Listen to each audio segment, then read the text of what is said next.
Hi. Hi, Mr. Morgan. Hi, how are you? Thank you. You're talking about the sensitive guy. So, being a sensitive guy in today's world, and the way I am, how do you put a balance between your masculine side and your feminine side? And the second part of the question is, when you're in a relationship, depending, well, your other side could be more masculine or feminine. Do you have to adjust your sides together? Or Yes. Actually, I understand your question, and it is. Thank you for calling and for the question, because it is the question that has motivated this program in the first place. This particular program, okay? Because I understand that there is a lot of confusion around that, right? So, yeah, in any relationship, as we said earlier, there has to be a masculine and a feminine in order for there to be attraction. Yes. If you put two positive poles of a magnet together, they repel, and like that, right? So in a world where both are masculine and feminine charged, there's like just no attraction. It doesn't stick. In order to have a masculine and feminine relationship with another person who is both masculine and feminine also, both people have to choose. Both people have to make a conscious choice. And anytime you choose anything, is it not true that you sacrifice everything that's not that? Sacrificing the same thing as compromising, or am I? Well, a compromise is just a very nice way of saying sacrifice, okay? Listen, anytime you buy something, any purchase that you've ever made in your life, you're actually resolving an argument. You're actually having a disagreement with the person, the buyer and the seller are having a disagreement. The buyer is saying, this thing you have is far more important than the money that I have. And the seller is saying, no, I disagree. The thing your money is more valuable than this thing I'm selling. So you make a trade.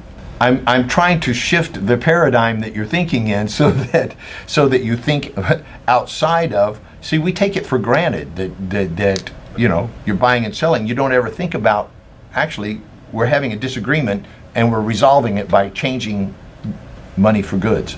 All right? The same is true in a masculine and feminine relationship. If you both have kind of the same stuff, then you can at best have a kind of partnership, like a 50-50 relationship, which is fine, but don't expect there to be a lot of juice in that. Do you know what I mean? Don't expect there to be a strong masculine and feminine polarity. When I talk about masculine and feminine roles, and one of them's being receptive and the other one's being intrusive, right? Look at the masculine body. It intrudes, right? Look at the feminine body. It opens and receives, and then gives back. Yes, but where does the impetus come from? It comes from the masculine. The masculine's pursuing the feminine, saying, I want to penetrate. So if you're a man and you want to have a relationship with a woman, you need to choose who's going to be the masculine one around here. And she needs to choose who's going to be the feminine one. Because all relationships have a protector and a provider and a protectee. All relationships have that. Ones that don't, like I say, that's a partnership. There's nothing wrong with that relationship. I'm not criticizing it, but if you want to have a romantic relationship that's filled with love and attraction and mutual growing, then some sacrifice will be made. You have to give up something. So if you're a masculine and feminine man, you're saying, I choose to be the masculine, and in order to maintain that role, the price I'm going to pay is that anytime there's a question about who's the woman whose feelings are more important around here, I'm going to choose you, in spite of my feelings. You're not going to like this. Nobody's going to like it. A masculine takes his feelings and stuffs it, okay? You keep it to yourself and you share it with the men in your life. That's what the masculine does, okay? You're welcome to share all your positive feelings all you want. If you have some sad feelings or some emotional feelings that you want to share, you ask permission. Men's feelings are very deep and they're hard to digest for a woman sometimes.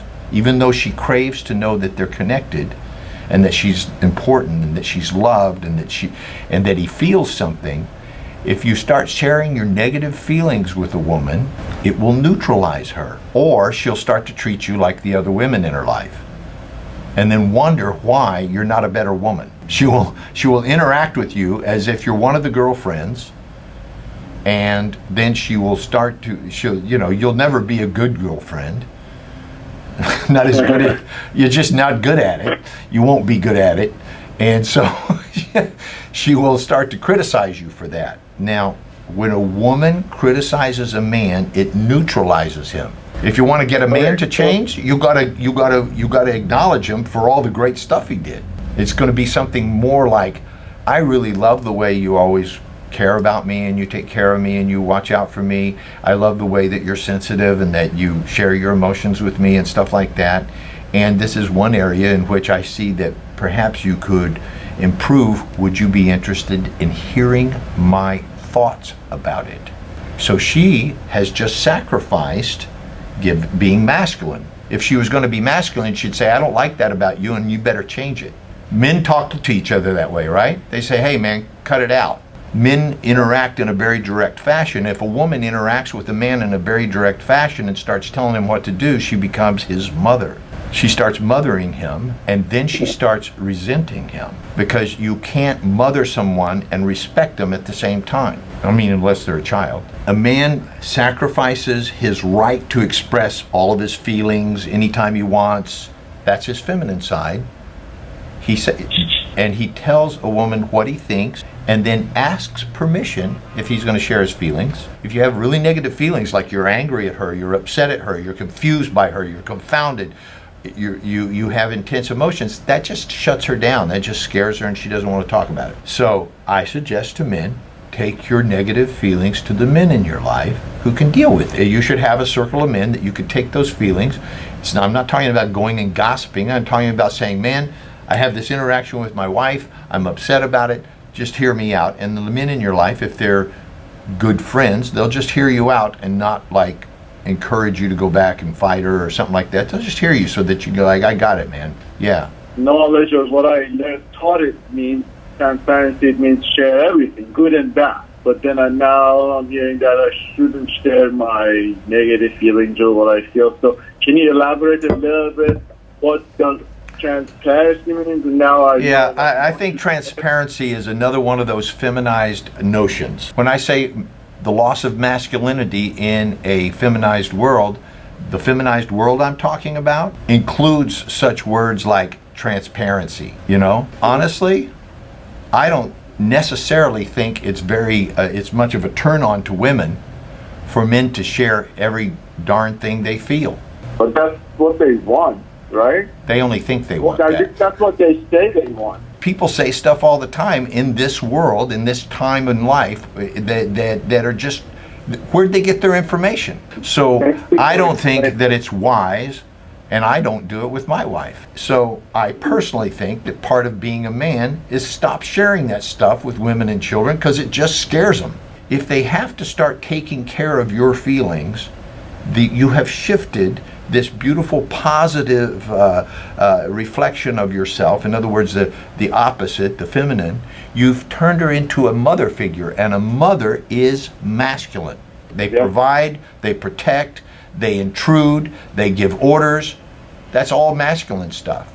If we just let kids go all through life and never intruded upon them and said, hey, stop doing that, don't do that, do this, that's not, if you didn't do that, how do you think it would turn out? And yet there are people who do that with their kids in restaurants and on airplanes, right? They just, they're being kids, right? Parents, teachers, men in relationships, fathers, those are all masculine things, okay? Regardless of your gender. Women who have to raise children by themselves without a father around, they're being both masculine and feminine, but they're mostly being masculine.